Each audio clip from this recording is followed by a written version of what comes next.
ГСП онлайн. Городские новости сейчас. Юная художница из Яриги презентовала свою первую выставку под названием «Я дарю вам свой мир». Анжела Коносовой 15. Она занимается в студии «Снежка» уже с 3 лет. Сначала лепила поделки из пластилина, потом занялась рисунком. Постепенно у девушки выработался свой стиль. Творческий руководитель предложила: а почему бы не устроить выставку? На суд зрителей было решено вынести 19 работ. Как отмечает руководитель студии «Снежка» Татьяна Просвиркина, в ее ученице сочетаются талант и колоссальное трудолюбие. Работы выполнены с таким количеством мелких деталей и еле уловимых контекстов, просто не могли не быть показанными зрителю. Дело в том, что у нее собралось большое количество работ, и мы какую-то часть решили оформить в рамки и провести выставку. В основном на выставке представлены работы в графике, малая часть в живописи. Анжела очень любит графику. На выставке собраны работы где-то за период последних 1,5 лет.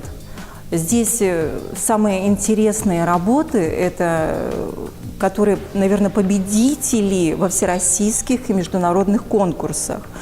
Например, в год экологии девушка участвовала в конкурсе «Берегите природу». Работа «Недалекое будущее» была создана совсем не детским смыслом. Зато точный посыл от подростка взрослым юная художница получила 1 место. Триумфальным оказался рисунок с изображением байкальских столбов СРГ. В номинации «Графический плакат» во всероссийском конкурсе «Познай Байкал» уроженка Яриги стала лучшей. Хотя сама художница отмечает, больше любит создавать то, что диктует ей душа и воображение.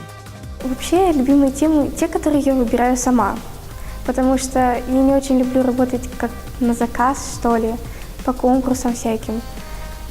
Ну, любимая – это «Маленький принц» по сказке Антуана де Сент-Экзюпери.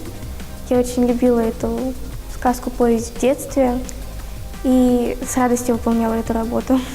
Вот «Маленький принц» и его любимая Роза. А вот его соседи на своих планетах. Разумеется, изображенные с самыми тончайшими деталями. Чтобы создать их, у Анжелы ушло 2 месяца. Просто времени не было, признается девушка. Удавалось уделять работе только по 6 часов в неделю. Хотя, когда душа просит, юное дарование из Яриги может творить ночи напролет. Нам, зрителям, на радость. Надеемся, это первая, но далеко не последняя выставка этой талантливой девушки. Все желающие прикоснуться к ее миру могут посетить экспозицию в Доме культуры поселка Ярига. Она будет действовать и еще 2 недели.